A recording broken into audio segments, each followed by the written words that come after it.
Chers téléspectateurs de la radio-télévision La Voix de la démocratie congolaise, merci, bonjour de nous suivre partout à travers le monde. Vous suivez Panorama d'Afrique, l'AVDC, sur www.lavdc.net, soit sur www.mediaforafrica.net.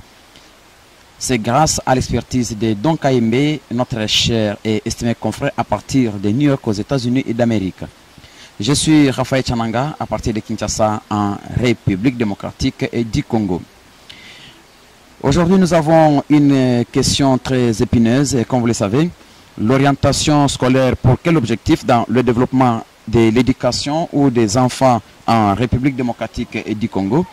Chers téléspectateurs, vous vous en doutez, beaucoup d'élèves, lorsqu'ils terminent le cycle d'orientation, qui aujourd'hui est appelé en République démocratique du Congo, le cycle terminal d'éducation des bases, ces élèves ont du mal à choisir une option qui peut les amener, après les 4 ans d'études, à devenir ouvriers moyens pour pouvoir survivre et s'intégrer facilement dans la société. Ces enfants ne savent facilement pas choisir de l'option, c'est comme je venais de le dire. Nombreux d'entre eux choisissent de devenir des enseignants. C'est pourquoi ils optent beaucoup plus pour la pédagogie générale ou la pédagogie normale. Sont très peu ceux-là qui s'intéressent pratiquement à des options techniques. Mais alors, quel est l'objectif ou le rôle donc de l'orientation scolaire?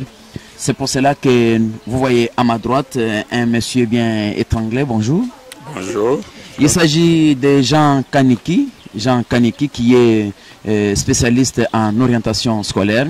Tout à fait. Il est de surcroît un préfet des études à l'Institut Lukunga. Monsieur Jean Kaniki, bonjour. Bonjour. Alors, vous êtes expert en orientation. Qu'est-ce que nous pouvons retenir de l'orientation scolaire en République démocratique du Congo?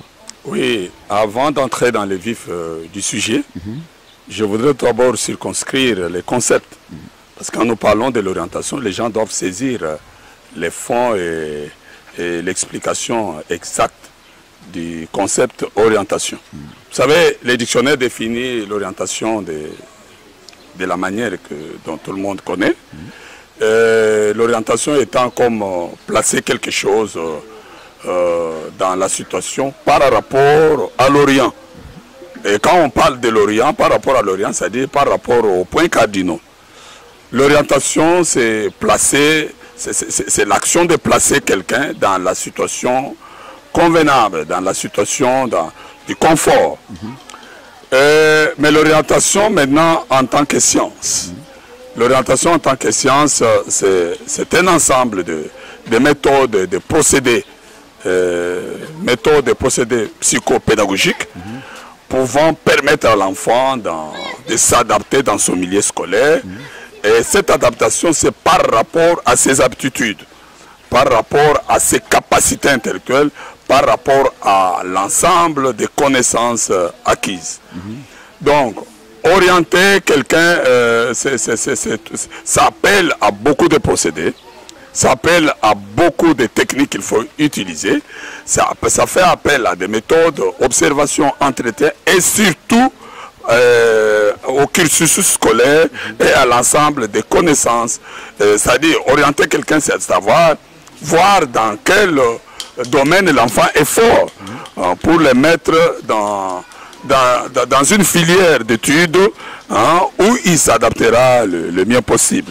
Alors, vous, en tant que spécialiste en orientation scolaire, nous constatons que les enfants, lorsqu'ils terminent le cycle d'orientation, ils choisissent les options. Mais en tant que chef d'établissement aussi, comment parvenez-vous à orienter les enfants? Oui, c'est ce que j'ai dit.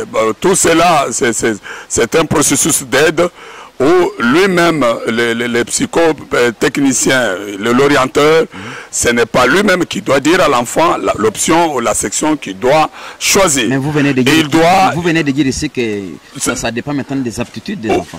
Absolument. C'est-à-dire, l'enfant est au centre, c'est l'enfant qui doit se décider. Lui montre à l'enfant les biens et les mal, montre à l'enfant là où il peut s'adapter le mieux, mais l'enfant, c'est lui qui est le seul responsable de sa décision. L'autre est là pour canaliser. Il est comme un coacheur, il est là, il canalise, il est comme un coacheur, il canalise l'enfant vers là où il peut s'adapter le mieux. C'est pourquoi dans tout ce processus se résume par les vocables que nous appelons, nous les orienteurs, l'acquidance. Dans l'acquidance, nous sommes en train de voir le point scolaire obtenu par l'enfant. Parce qu'à partir des points scolaires, on saura que l'enfant est fort en mathématiques, l'enfant est fort en français, ou bien l'enfant est fort dans les cours généraux. Et là, nous allons voir aussi par rapport à ses aspirations. Il y a des enfants qui, dès le bas âge, disent « moi je serai avocat, moi je serai médecin, moi je serai pilote, moi je serai ingénieur ». Bon, ça c'est l'aspiration, ça c'est l'objectif, hein, l'objectif que l'enfant s'assigne. Mais est-ce que ses aptitudes, ses capacités lui permettront d'atteindre cet objectif? Mais parce que vous venez de dire qu'il s'agit bien de la guidance, et oui, vous vous basez beaucoup plus sur la guidance. Oui. Mais pourquoi est-ce que vous n'arrivez pas à organiser par exemple un test avant d'inscrire dans les classes spécifiques, par exemple en littéraire, pédagogie générale ou en électricité? Non, non, il y a toujours un test d'admission. On n'inscrit pas vaille que vaille. Il y a toujours un test d'admission. Mais quand un enfant, à partir du secondaire, par exemple, à partir du secondaire, on l'a déjà aidé à opter pour la maths physique. On l'a déjà aidé à opter pour la biochimie. On l'a déjà aidé, donc on l'a aidé à opter par exemple pour la section littéraire ou l'option latin philo. Mais c'est pour dire que l'enfant est déjà tamisé. L'enfant est déjà tamisé, cela signifie que l'enfant sera capable de s'adapter à cette option. Parce que l'orientation vise l'adaptation, la réussite et vise aussi ce qu'on appelle la stabilité. Donc, mais à votre niveau, à votre niveau, oui, dans votre école, comment est-ce que vous arrivez donc à orienter les enfants? Et d'abord, oui, à l'école c'est déjà très loin, très loin. Partir de chez vous en famille, comment vous êtes arrivé à orienter vos enfants? Non, en famille, je sonde tout d'abord, je fais un sondage. Je vois tout d'abord les aspirations de chaque enfant. L'enfant qui me dira, moi je serai médecin. L'enfant qui me dit qu'il sera un ingénieur pétrolier, un ingénieur en construction, en bâtiment, et ainsi de suite. Papa, moi je finirai par être couturière ou infirmière. Tout ça, je suis en train de faire le sondage. Mais maintenant, c'est l'école qui doit m'aider à asseoir l'objectif, à asseoir ce que l'enfant vise. Parce que c'est à partir de l'école où il y a tout d'abord une taxonomie. À l'école, il y a tout d'abord une nomenclature de cours. C'est à ce moment-là je saurai que l'enfant est fort en chimie, l'enfant est fort en physique, l'enfant est fort en mathématiques, il est fort en technologie. Et c'est à partir de cela que je peux, moi aussi, déjà dire, oui, l'option que tu as levée, c'est une bonne option. Je vois avec cette option, tu t'adapteras le plus vite que possible. Bon, revenons maintenant au niveau de votre école. Oui. Dans l'ensemble, vous avez combien d'enfants dans les classes de troisième ou de première année des humanités? Première année des humanités avec la gratuité qui est décrétée par le président de la République. C'est tout un pléthore maintenant. Tout un pléthore. Tout un pléthore, on vous avez inscrit comme ça ou vous avez orienté selon les options que vous organisez à l'école? Mais il faut savoir aussi que nous sommes en train de récupérer tous ces enfants qui ont souffert pendant les années de Kabila au pouvoir, où il y avait la contribution des parents. Beaucoup de parents n'ont pas eu la possibilité de scolariser leurs enfants. Et ce qui voudrait dire que beaucoup d'enfants ont chômé. Mais avec la gratuité, c'est tout le monde maintenant qui a compris que la porte est ouverte. Il devait saisir cette aubaine pour venir à l'école. Et là, vous avez inscrit vaille que vaille? Je n'ai pas inscrit vaille que vaille, j'ai tenu compte de la capacité d'accueil de la salle de classe. Comme nous avons des grandes salles, nous sommes allés jusqu'à 80 pour un peu récupérer un bon nombre d'enfants. Oui, mais merci. Vous avez bien fait d'avoir récupéré les enfants. Vous suivez l'application de la politique du chef de l'État. Absolument. Mais nous parlons de l'orientation. Et maintenant, là, nous sommes en train de tendre à la fin des travaux du premier semestre. Il y a eu déjà 2 périodes qui se sont succédées, écoulées. Et comment vous avez trouvé les résultats? Est-ce que ces enfants ont été bien orientés? Mais au niveau de première année secondaire, parler tout d'abord de l'orientation, tout d'abord, c'est un peu tôt. C'est ça, c'est précipiter les choses. Non, moi je parle parler de l'orientation au niveau de la première année de l'éducation de base, première année secondaire, ça c'est hâtif. L'orientation se décide beaucoup plus quand on termine ce qu'on appelle la deuxième année, la 8e maintenant. Oui, voilà. Avec la nouvelle appellation, on appelle la 8e et la 7e. Donc, la véritable orientation se fera quand l'enfant aura terminé la 8e année. C'est pourquoi ma question est claire. Vous avez inscrit en première année en les humanités. En 7e. Non, pas en 7e. Oui. La troisième. La troisième est appelée première année. Vous avez inscrit dans ces classes-là. Oui, absolument. Alors, quand vous avez inscrit dans ces classes-là, est-ce que vous avez tenu compte de cet aspect?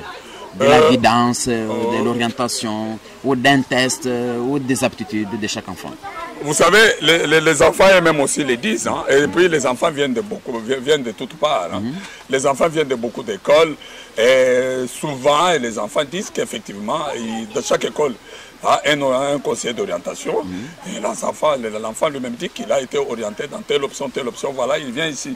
Par exemple, c'est ça, c'est pour dire que mais parler de l'adaptation, il faut aussi comprendre, ça fait partie aussi de la situation économique, ça fait partie aussi des moyens de transport, tout ça, ce sont des facteurs qui entrent en compte pour la réussite de l'adaptation de l'enfant à l'école. Mais du moins dans l'ensemble, il y a une réussite, dans l'ensemble, les enfants évoluent mieux, évoluent bien. Mais pourquoi est-ce que les enfants n'arrivent pas à choisir beaucoup plus les sections techniques?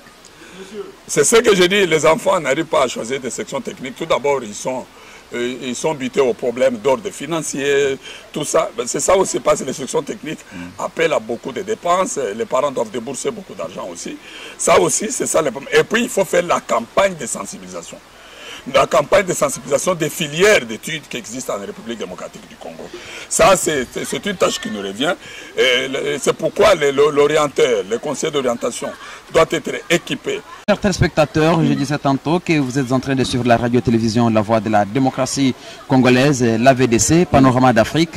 Et nous vous parvenons à partir de New York aux États-Unis d'Amérique sur l'expertise de notre confrère Don KMB. Alors, nous sommes en train de parler de l'orientation scolaire pour quel objectif dans le développement éducatif en République démocratique du Congo. Et avec ça, nous avons sur ce plateau Jean Kaniki qui est opérateur éducationnel et spécialiste en orientation scolaire. Alors, monsieur Jean Kaniki, je voudrais savoir si au moment où vous êtes en train de mener cette orientation, vous êtes soutenu par l'État congolais. Non, dire que nous sommes soutenus par l'État congolais, non, l'orienteur est payé par l'État, il est pris en charge par l'État, il a un salaire, c'est-à-dire c'est à partir de ce salaire qu'il est en train de se battre contre vent et marée, il est là comme un canard dans l'eau, il se débrouille avec ses moyens, mais il devait être équipé, les moyens de transport, pour savoir, parce que l'orienteur, non seulement il doit s'occuper du travail que l'enfant rend à l'école, des réactions de l'enfant dans des salles de classe, des réactions des enfants quand il assiste aussi l'enfant dans la salle, de voir comment il réagit pendant les cours de mathématiques, pendant les cours de physique, ainsi de suite. Mais aussi l'orienteur est appelé aussi à suivre l'enfant dans sa famille. Et tout ça maintenant, ce sont des frais extra-professionnels. Si qui paye en ce moment? Non, ça c'est l'orienteur lui-même qui se prend en charge avec son petit salaire, son mec salaire, il est là, il se débrouille pour atteindre la famille et voir comment l'enfant vit. Parce que n'oubliez pas que la situation familiale aussi a de l'influence, impacte la vie et la prestation de l'enfant à l'école. Un enfant qui habite très loin, qui n'a pas les moyens de transport, qui fait les pieds, qui parcourt une distance d'1 kilomètre, il arrive à l'école fatigué, tout ça. Et ça aussi, les parents des familles divorcées, peut-être où l'enfant, sa mère est chassée par son père, il vit avec sa marâtre, par exemple, qui lui cause du fil à retordre, l'enfant ne mange pas comme il se doit, il est insulté, peut-être il est traité d'un sorcier en famille. Comment l'enfant va concilier la situation sociale et l'adaptation à l'école et la situation scolaire. Tout ça, c'est pourquoi le conseiller d'orientation est appelé à la famille, conseiller, réconcilier même les couples, pour que l'enfant puisse être bien traité à l'école, parce que tout cela, ça va impacter, ça va affecter la prestation de l'enfant à l'école. Tout ça, c'est pour dire qu'en dehors du salaire, le conseiller d'orientation devait être équipé, par exemple, on devait lui allouer une prime supplémentaire pour des visites familiales avec un moyen de transport bien déterminé pour qu'il puisse bien mener à bon port son activité ou ses activités. Oui, Monsieur Jean Kaniki, nous sommes en train d'atterrir avec notre intervention de ce jour. Alors, la question qui vient, qui tombe sur nos lèvres maintenant, c'est de savoir qu'est-ce que vous pouvez faire dans les jours qui arrivent en ce qui concerne l'orientation des parents vis-à-vis de leurs enfants dans les domaines des choix qui peuvent forcément les amener à vivre heureux après les études. C'est pourquoi je vous dis que le problème de l'orientation n'est pas laissé l'apanage de l'élève. Le problème de l'orientation, il est le problème de tout le monde. Le problème de l'enfant lui-même, le premier concerné, c'est le problème aussi des parents. Il y a des parents qui imposent à l'enfant l'option, qui disent non, ton frère a fait ça, toi tu ne dois pas faire ça, sans tenir compte des aptitudes de l'enfant, sans tenir compte des capacités intellectuelles de l'enfant. C'est pour dire que l'orienteur doit faire tout, comme vous me dites, c'est comme une prévision, un projet. Il doit avoir la capacité d'atteindre aussi les parents de tous les élèves qui sont entre ses mains. Pour leur dire que orienter l'enfant, ce n'est pas une mince affaire. On ne peut pas procéder, aller par l'arbitraire. On doit aller par des procédés, par des méthodes scientifiques bien déterminées. Donc on doit fouiller, on doit savoir si l'enfant qui se dit, peut-être qui dit peut-être en lui, qui sera peut-être tel ingénieur, médecin, ainsi de suite, qu'il ait des capacités pouvant lui permettre d'atteindre cet objectif. Que les parents ne puissent pas forcer l'enfant à faire ce qui ne répond pas à leurs aptitudes. Donc c'est pour dire que nous devons aller avec des campagnes, nous devons visiter les familles, nous devons sensibiliser des familles. C'est pour dire que nous devons maintenant être des acteurs principaux de la campagne de sensibilisation, que les parents eux-mêmes comprennent la quintessence de mot qu'on appelle orienter un enfant. Orienter un enfant, ça fait appel à beaucoup de facteurs. Donc les parents est l'un des facteurs importants dans l'orientation ou dans les choix de la filière d'études des enfants. Chers téléspectateurs de la radio-télévision La Voix de la démocratie congolaise, merci d'avoir été d'ensemble avec nous. Nous vous parvenons à partir de New York aux États-Unis d'Amérique. Nous disons merci à Don Kaimbe et José Kapajika pour la coordination et la réalisation. Vous pouvez nous suivre sur www.lavdc.net, soit sur www.mediaforafrica.net. Je suis Raphaël Tchananga. Merci. C'était avec Jean Kaniki. Et avec lui, nous avons parlé sur l'orientation scolaire pour quel objectif en République démocratique du Congo. Merci. Une fois de plus, à travers le monde que vous nous suivez, nous allons nous retrouver à la prochaine.